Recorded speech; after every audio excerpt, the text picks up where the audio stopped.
Hello guys, welcome to Apoorva's kitchen. ಇವತ್ತು ನಾನು ನಿಮಗೆ 6 ದಿನಕ್ಕೆ 6 ಥರ ಪಲ್ಯಗಳನ್ನ ಮಾಡ್ಕೊಳ್ಳೋದು ಹೇಳ್ಕೊಡ್ತಾ ಇದ್ದೀನಿ. ತುಂಬ ಸಿಂಪಲ್ ರೆಸಿಪಿ, ಸಖತ್ ಬೇಗ ಆಗುತ್ತೆ, ಡಿಫ್ರೆಂಟಾಗಿ ಕೂಡ ಇರುತ್ತೆ. ಮೊದಲು ಇದರಲ್ಲಿ ನಾನು ಬೀಟ್ರೋಟ್ ಪಲ್ಯ, ಬೆಂಡೆಕಾಯಿ ಪಲ್ಯ, ಬೀನ್ಸ್ ಪಲ್ಯ, ಹೂಕೋಸು ಪಲ್ಯ, ಜವಳಿಕಾಯಿ ಪಲ್ಯ ಮತ್ತು ಹೀರೆಕಾಯಿ ಪಲ್ಯ ಮಾಡೋದು ಹೇಳ್ಕೊಡ್ತಾ ಇದ್ದೀನಿ. ಮೊದಲು ನಾನು ಜವಳಿಕಾಯಿ ಪಲ್ಯ ಹೇಗೆ ಮಾಡ್ಕೊಳ್ಳೋದು ಅಂತ ಹೇಳ್ತಾ ಇದ್ದೀನಿ. ಒಂದು ಬಾಣಲೆಗೆ ಮೊದಲು 4 ಸ್ಪೂನಷ್ಟು ಎಣ್ಣೆ ಹಾಕಿಬಿಟ್ಟು ಸಾಸಿವೆ, ಜೀರಿಗೆ, 3-4 ಚಿಟಿಕೆಯಷ್ಟು ಹಿಂಗು, ಸ್ವಲ್ಪ ಕರಿಬೇವಿನ ಸೊಪ್ಪು, ಒಂದು ದೊಡ್ಡ ಈರುಳ್ಳಿನ ನಾನು ಸಣ್ಣದಾಗಿ ಕಟ್ ಮಾಡಿಬಿಟ್ಟು ತೊಗೊಂಡಿದ್ದೀನಿ. ಇದಿಷ್ಟನ್ನು ಒಂದು 2 ನಿಮಿಷ ಎಣ್ಣೆಯಲ್ಲಿ ಫ್ರೈ ಮಾಡ್ಕೊಳ್ಳಿ. ಇದಾದಮೇಲೆ ನಾನು ಜವಳಿಕಾಯಿನ ಚೆನ್ನಾಗಿ ತೊಳೆದುಬಿಟ್ಟು ಕಟ್ ಮಾಡಿಕೊಂಡು ತೊಗೊಂಡಿದ್ದೀನಿ. ಇದಕ್ಕೆ ಇವಾಗ 1/4 ಸ್ಪೂನಷ್ಟು ಅರಿಶಿಣದ ಪುಡಿ, ರುಚಿಗೆ ನೋಡಿಬಿಟ್ಟು ಉಪ್ಪು ಹಾಕ್ಕೊಂಡು ಚೆನ್ನಾಗಿ ಎಣ್ಣೆಯಲ್ಲಿ 1-2 ನಿಮಿಷ ಫ್ರೈ ಮಾಡ್ಕೊಳ್ಳಿ. ನೆಕ್ಸ್ಟ್ ಇದಕ್ಕೆ ನಾನು ನೀರು ಹಾಕೋತಾ ಇದ್ದೀನಿ. ಅರ್ಧ ಲೋಟದಷ್ಟು ನೀರು ಹಾಕಿ ಕ್ಲೋಸ್ ಮಾಡಿಕೊಂಡು 4-5 ನಿಮಿಷ ಇದನ್ನು ಬೇಯೋದಕ್ಕೆ ಬಿಡಿ. ಕಾಯಿ ಬೇಯೋಷ್ಟೊತ್ತಿಗೆ ಒಂದು ಮಿಕ್ಸರ್ ಜಾರ್ಗೆ 5 ಸ್ಪೂನಷ್ಟು ನಾನು ಕಡಲೆ ಬೀಜನ ಹುರಿದ್ಬಿಟ್ಟು ತೊಗೊಂಡಿದ್ದೀನಿ. ನೆಕ್ಸ್ಟ್ ಇದಕ್ಕೆ ಬೆಳ್ಳುಳ್ಳಿ ನಾನು 8-10 ಇಳ್ಕಷ್ಟು ತೊಗೊಂಡಿದ್ದೀನಿ. ಕಾಯಿ ಸ್ವಲ್ಪ, ಒಣಮೆಣಸಿನ್ಕಾಯಿ 5-6, ಕೊತ್ತಂಬರಿ ಪುಡಿ ನಾನಿಲ್ಲಿ ಅರ್ಧ ಸ್ಪೂನಷ್ಟು ತೊಗೊಂಡಿದ್ದೀನಿ. ಅದಿಷ್ಟನ್ನು ತರಿಯಾಗಿ ರುಬ್ಕೊಳ್ಳಿ ನೀರು ಹಾಕದೆ. 4-5 ನಿಮಿಷ ಆದಮೇಲೆ ಜವಳಿಕಾಯ್ದು ಕಲರ್ ಚೇಂಜ್ ಆಗಿರುತ್ತೆ. ಆವಾಗ ನಾವು ರುಬ್ಬಿಟ್ಕೊಂಡಿರ್ತೀವಲ್ಲ, ನೋಡಿ ನಾನು ತೋರಿಸ್ತೀನಿ. ಇದನ್ನು ತರಿಯಾಗಿ ಈ ಥರ ನೀರು ಹಾಕ್ತೇನೆ ರುಬ್ಕೋಬೇಕು. ರೆಡಿಯಾಗಿರೋ ಖಾರನ ಇವಾಗ ನಾವು ಪಲ್ಯಕ್ಕೆ ಹಾಕ್ಕೊಳ್ಳೋಣ. ಇದನ್ನು ಇವಾಗ ಚೆನ್ನಾಗಿ ಮಿಕ್ಸ್ ಮಾಡ್ಕೊಳ್ಳಿ. ಈ ಖಾರ ಹಾಕೋದಕ್ಕೆ ಮುಂಚೆ ಜವಳಿಕಾಯಿ 80 ಭಾಗ ಬೆಂದಿದೆಯಾ ನೋಡಿ, ಯಾಕಂದರೆ ಇದಾದಮೇಲೆ ನಾವು 1-2 ನಿಮಿಷ ಅಷ್ಟೇ ಬೇಯಿಸೋದು. ಇದೊಂದು ಸತಿ ಚೆನ್ನಾಗಿ ಮಿಕ್ಸ್ ಆದಮೇಲೆ ಮತ್ತೆ ಇದನ್ನು ಕ್ಲೋಸ್ ಮಾಡಿಬಿಟ್ಟು 1-2 ನಿಮಿಷ ಇದನ್ನು ಮೀಡಿಯಮ್ ಫ್ಲೇಮಲ್ಲಿ ಇಟ್ಕೊಂಡು ಬೇಯಿಸ್ಕೊಂಡ್ರೆ ಜವಳಿಕಾಯಿ ಪಲ್ಯ ರೆಡಿ ಇರುತ್ತೆ. ನೆಕ್ಸ್ಟ್ ನಾವು ಹೀರೆಕಾಯಿ ಪಲ್ಯ ಹೇಗೆ ಮಾಡೋದು ನೋಡೋಣ. ಒಂದು ಬಾಣಲೆಗೆ 4-5 ಸ್ಪೂನಷ್ಟು ಎಣ್ಣೆ ಹಾಕ್ಕೊಂಡು ಅರ್ಧ ಸ್ಪೂನಷ್ಟು ಸಾಸಿವೆ, ಅರ್ಧ ಸ್ಪೂನಷ್ಟು ಜೀರಿಗೆ, ಕಡಲೆಬೇಳೆ 1 ಸ್ಪೂನಷ್ಟು, ಹಸಿರು ಮೆಣಸಿನ್ಕಾಯಿ 4-5 ತೊಗೊಂಡಿದ್ದೀನಿ. ನಾನಿದು ಒಂದು ದೊಡ್ಡ ಹೀರೆಕಾಯಿ ಮಾಡ್ಕೋತಾ ಇರೋದು. ನೀವು ನೋಡಿಬಿಟ್ಟು ಖಾರ ಹೆಚ್ಚು ಕಮ್ಮಿ ಮಾಡ್ಕೋಬೋದು. ನೆಕ್ಸ್ಟು ಸ್ವಲ್ಪ ಕರಿಬೇವಿನ ಸೊಪ್ಪು ಹಾಕ್ಕೊಂಡು ಒಂದು ದೊಡ್ಡ ಈರುಳ್ಳಿನ ನಾನು ಉದ್ದುದ್ದ ಕಟ್ ಮಾಡಿಬಿಟ್ಟು ತೊಗೊಂಡಿದ್ದೀನಿ. ಇದನ್ನು ನೀವು ಎಣ್ಣೆಯಲ್ಲಿ ಹಾಕಿಬಿಟ್ಟು ಒಂದು 3-4 ನಿಮಿಷ ಫ್ರೈ ಮಾಡ್ಕೊಳ್ಳಿ. ನೆಕ್ಸ್ಟ್ ಇದಕ್ಕೆ ನಾನು ಹೀರೆಕಾಯಿ ತೊಗೊಂಡಿದ್ದೀನಿ. ಈ ಥರ ಸಣ್ಣದಾಗಿ ಕಟ್ ಮಾಡಿ ತೊಗೊಂಡಿರೋದು. ನಾನು ಹೇಳ್ದಾಗೆ ಒಂದು ದೊಡ್ಡ ಹೀರೆಕಾಯಿ ತೊಗೊಂಡಿದ್ದೀನಿ. ಇದಕ್ಕೆ ಅರಿಶಿಣದ ಪುಡಿ 1/4 ಸ್ಪೂನಷ್ಟು, ರುಚಿಗೆ ನೋಡಿಬಿಟ್ಟು ಉಪ್ಪು ಹಾಕಿಬಿಟ್ಟು 1-2 ನಿಮಿಷ ಚೆನ್ನಾಗಿ ಎಣ್ಣೆಯಲ್ಲಿ ಫ್ರೈ ಮಾಡ್ಕೊಳ್ಳಿ. ನೆಕ್ಸ್ಟ್ ಇದಕ್ಕೆ ನಾನು ನೀರು ಹಾಕೋತಾ ಇದ್ದೀನಿ. ನಾನಿಲ್ಲಿ 3/4 ಲೋಟದಷ್ಟು ನೀರು ತೊಗೊಂಡಿದ್ದೀನಿ. ಮತ್ತು ಸ್ವಲ್ಪ ಕಾಯಿ ತುರಿ, ಇಲ್ಲಿ ನಾನು 5 ಸ್ಪೂನಷ್ಟು ಕಾಯಿ ತುರಿ ತೊಗೊಂಡು, ಜೀರಿಗೆ ಪುಡಿ ನಾನು 3/4 ಸ್ಪೂನಷ್ಟು ತೊಗೊಂಡಿದ್ದೀನಿ. ಇದಿಷ್ಟನ್ನು ಹಾಕಿಬಿಟ್ಟು ಚೆನ್ನಾಗಿ ಮಿಕ್ಸ್ ಮಾಡಿಕೊಂಡು ನೀವು ಕ್ಲೋಸ್ ಮಾಡಿಬಿಟ್ಟು ಮಿನಿಮಮ್ 5 ನಿಮಿಷ ಇದನ್ನು ಬೇಯಿಸ್ಕೋಬೇಕು. ನೀರೆಲ್ಲ ಹೊಟ್ಟೋಗುತ್ತೆ ನೋಡಿ. 5 ನಿಮಿಷ ಆಗಿದೆ. ಆಲ್ಮೋಸ್ಟ್ 3/4 ನೀರೆಲ್ಲ ಹೊಟ್ಟೋಗಿದೆ. ಹೀರೆಕಾಯಿ ಪಲ್ಯ ತುಂಬ ಈಸಿ, ತುಂಬ ಬೇಗ ಮಾಡ್ಕೋಬೋದು. ಚಪಾತಿಗೆಲ್ಲ ಇದು ತುಂಬಾ ಒಳ್ಳೆ ಕಾಂಬಿನೇಷನ್ನು. ನೋಡಿದ್ರಲ್ಲ ಹೀರೆಕಾಯಿ ಪಲ್ಯ ಎಷ್ಟು ಈಸಿಯಾಗಿ ರೆಡಿಯಾಗಿದೆ ಅಂತ ಹೇಳಿಬಿಟ್ಟು. ನೆಕ್ಸ್ಟ್ ನಾವು ಬೀಟ್ರೋಟ್ ಪಲ್ಯ ನೋಡ್ಕೊಳ್ಳೋಣ. ಇದು ಅಷ್ಟೇ ತುಂಬ ಸಿಂಪಲ್ ರೆಸಿಪಿ. ಒಂದು ಪ್ಯಾನ್ಗೆ ನಾನು 3 ಸ್ಪೂನಷ್ಟು ಎಣ್ಣೆ ತೊಗೊಂಡಿದ್ದೀನಿ. ಎಣ್ಣೆ ಕಾದ್ಮೇಲೆ ಇದಕ್ಕೆ ಅರ್ಧ ಸ್ಪೂನಷ್ಟು ಸಾಸಿವೆ, 1 ಸ್ಪೂನಷ್ಟು ಕಡಲೆಬೇಳೆ, ನೆಕ್ಸ್ಟು ಹಸಿರು ಮೆಣಸಿನ್ಕಾಯಿ 5 ತೊಗೊಂಡಿದ್ದೀನಿ, ಕರಿಬೇವಿನ ಸೊಪ್ಪು ಸ್ವಲ್ಪ, 1 ಈರುಳ್ಳಿ ಸಣ್ಣದಾಗಿ ಕಟ್ ಮಾಡ್ಕೊಂಡಿರೋದನ್ನ ತೊಗೊಂಡಿದ್ದೀನಿ. ಇದೆಲ್ಲದನ್ನು 2 ನಿಮಿಷ ಎಣ್ಣೆಯಲ್ಲಿ ಚೆನ್ನಾಗಿ ಫ್ರೈ ಮಾಡ್ಕೊಂಡ್ಮೇಲೆ ನಾನು ಇದಕ್ಕೆ 2 ಮೀಡಿಯಮ್ ಸೈಜ್ ಬೀಟ್ರೋಟ್ನ ಈ ಥರ ತುರಿದ್ಬಿಟ್ಟು ತೊಗೊಂಡಿದ್ದೀನಿ. ಮೀಡಿಯಮ್ ಸೈಜ್ ಬೀಟ್ರೋಟ್ ತೊಗೊಂಡಿದ್ದೀನಿ ನಾನು. ನೆಕ್ಸ್ಟ್ ಇದಕ್ಕೆ ರುಚಿಗೆ ನೋಡಿಬಿಟ್ಟು ಸ್ವಲ್ಪ ಉಪ್ಪು ಹಾಕೋತಾ ಇದ್ದೀನಿ.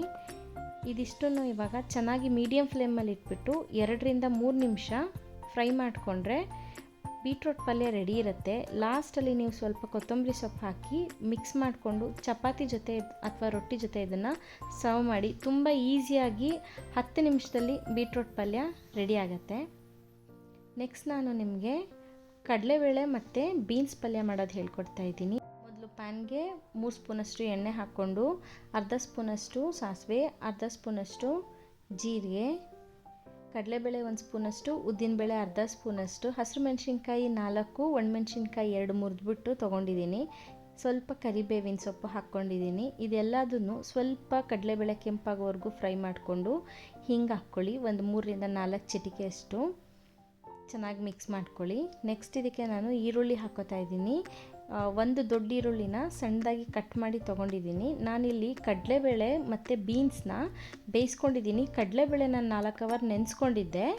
ಬೀನ್ಸ್ನ ಕಟ್ ಮಾಡಿ ಎರಡೂ ಒಟ್ಟಿಗೆ ಹಾಕಿಬಿಟ್ಟು 10 ನಿಮಿಷ ಬೇಯಿಸ್ಕೊಂಡಿದ್ದೀನಿ ನಾನು. ಕುಕ್ಕರಲ್ಲಿ ನೀವು ಕೂಗಿಸೋದಾದರೆ ಒಂದೇ ಒಂದು ವಿಷಲ್ ಕೂಗಿಸ್ಕೊಂಡ್ರೆ ಸಾಕು. ಯಾಕಂದರೆ ಕಡಲೆಬೇಳೆ ನೆಂದಿರೋದ್ರಿಂದ ತುಂಬ ಕೂಗಿಸ್ಬಿಟ್ರೆ ಫುಲ್ ಮೆತ್ತಗಾಗ್ಬಿಡತ್ತೆ. ನೆಕ್ಸ್ಟ್ ಇದಕ್ಕೆ ನಾನು ಕೊತ್ತಂಬರಿ ಪುಡಿ ಅರ್ಧ ಸ್ಪೂನಷ್ಟು ತೊಗೊಂಡಿದ್ದೀನಿ. ಹಸಿ ಕಾಯಿ ತುರಿನ ನಾನು ಅರ್ಧ ಬೌಲಷ್ಟು ತೊಗೊಂಡಿದ್ದೀನಿ. ಇದಕ್ಕೆ ಕಾಯಿ ತುರಿ ಇದೆಯಲ್ಲ, ಇದು ಒಳ್ಳೆ ಟೇಸ್ಟ್ ಕೊಡುತ್ತೆ. ನೆಕ್ಸ್ಟು ನಾನು ಕೊತ್ತಂಬರಿ ಸೊಪ್ಪನ್ನು ಹಾಕ್ಕೊಂಡು ಚೆನ್ನಾಗಿ ಮಿಕ್ಸ್ ಮಾಡಿಕೊಂಡ್ರೆ ಬೀನ್ಸ್ ಮತ್ತು ಕಡಲೆಬೇಳೆ ಪಲ್ಯ ರೆಡಿ ಇರುತ್ತೆ. ಇದು ತಿಳಿ ಸಾರಿಗೆ ತುಂಬ ಚೆನ್ನಾಗಿರುತ್ತೆ.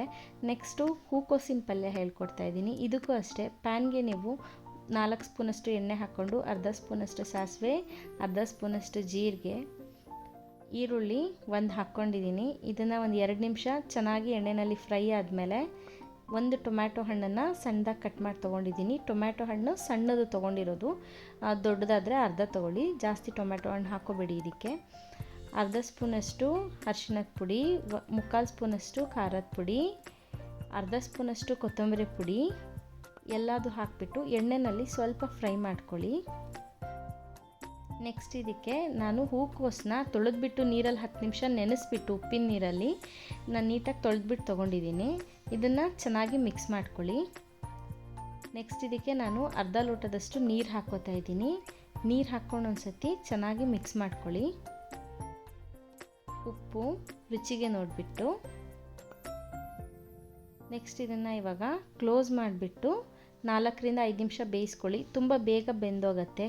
ಇದು ಅಷ್ಟೇ ಚಪಾತಿಗೆ ಮತ್ತು ರೊಟ್ಟಿಗೆ ತುಂಬ ಒಳ್ಳೆಯ ಕಾಂಬಿನೇಷನು. ನಾನು ಹೇಳ್ಕೊಟ್ಟಿರೋ ಎಲ್ಲ ಪಲ್ಯಗಳು ತುಂಬ ಸಿಂಪಲಾಗಿರುತ್ತೆ ಮತ್ತು ಈಸಿಯಾಗಿ ಕೂಡ ರೆಡಿ ಆಗುತ್ತೆ. ಲಾಸ್ಟಲ್ಲಿ ಸ್ವಲ್ಪ ಕೊತ್ತಂಬರಿ ಸೊಪ್ಪು ಹಾಕಿಬಿಟ್ಟು ಒಂದು ಸತಿ ಚೆನ್ನಾಗಿ ಮಿಕ್ಸ್ ಮಾಡ್ಕೊಳ್ಳಿ. ನೀವು ಡೈಲಿ ಒಂದೊಂದು ಪಲ್ಯ ಇದನ್ನು ನೀವು ಮಾಡ್ಕೋಬೋದು. ಲಾಸ್ಟಲ್ಲಿ ನಾನು ನಿಮಗೆ ಬೆಂಡೆಕಾಯಿ ಪಲ್ಯ ಹೇಳ್ಕೊಡ್ತಾ ಇದ್ದೀನಿ. ಇದು ಸ್ವಲ್ಪ ಡಿಫ್ರೆಂಟ್ ಆಗಿದೆ, ಚೆನ್ನಾಗಿದೆ, ಈಸಿಯಾಗಿದೆ. ಇನ್ನೊಂದು ಬಾಣಲೆಗೆ ಮತ್ತೆ ನಾವು ಎಣ್ಣೆ ಹಾಕ್ಕೋತಾ ಇದ್ದೀನಿ. 4 ಸ್ಪೂನಷ್ಟು, ಅರ್ಧ ಸ್ಪೂನಷ್ಟು ಸಾಸಿವೆ, ಅರ್ಧ ಸ್ಪೂನಷ್ಟು ಜೀರಿಗೆ ಹಾಕ್ಕೊಂಡಿದ್ದೀನಿ. ಹಸಿರು ಮೆಣಸಿನ್ಕಾಯಿ 4 ತೊಗೊಂಡಿದ್ದೀನಿ. ಕಡಲೆಬೇಳೆ, ಉದ್ದಿನಬೇಳೆ 2 ಒಂದೊಂದು ಸ್ಪೂನ್ ಹಾಕ್ಕೊಂಡು ಒಂದು ದೊಡ್ಡ ಈರುಳ್ಳಿನ ಉದ್ದುದ್ದ ಕಟ್ ಮಾಡಿ ತೊಗೊಂಡಿದ್ದೀನಿ.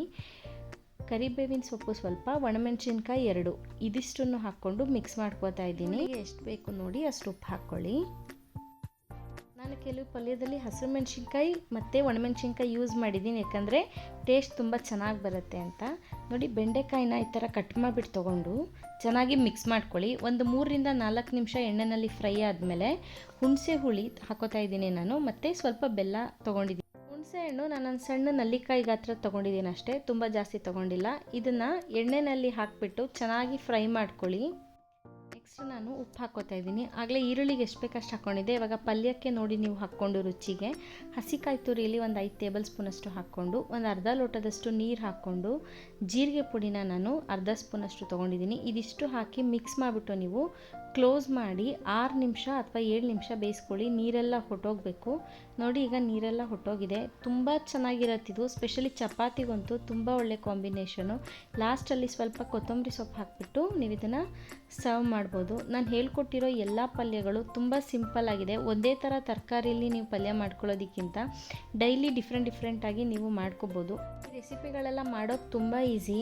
ನೀವು ಇದನ್ನು ಚಪಾತಿ ರೊಟ್ಟಿ ಜೊತೆಗೆ ತಿನ್ಬೋದು. ಇಲ್ಲ ಅಂತಂದರೆ ತಿಳಿಸಾರು ಅಥವಾ ದಾಲ್ ಏನಾದರೂ ಮಾಡಿದಾಗ ಅದ್ರ ಜೊತೆ ಕಾಂಬಿನೇಷನಾಗಿ ಕೂಡ ಇದನ್ನು ನೀವು ತಿನ್ಬೋದು. ಇವತ್ತು ನಾನು ಮಾಡಿದ ರೆಸಿಪಿ ನಿಮಗೆಲ್ಲ ಇಷ್ಟ ಆಗಿದೆ ಅಂತ ಅಂದ್ಕೊಂಡಿದ್ದೀನಿ. ಇಷ್ಟ ಆಗಿದ್ರೆ ನನ್ನ ಚಾನಲ್ಗೆ ಸಬ್ಸ್ಕ್ರೈಬ್ ಆಗಿ, ಹಾಗೆ ಲೈಕ್ ಮತ್ತು ಕಮೆಂಟ್ ಮಾಡೋದನ್ನು ಮರಿಬೇಡಿ.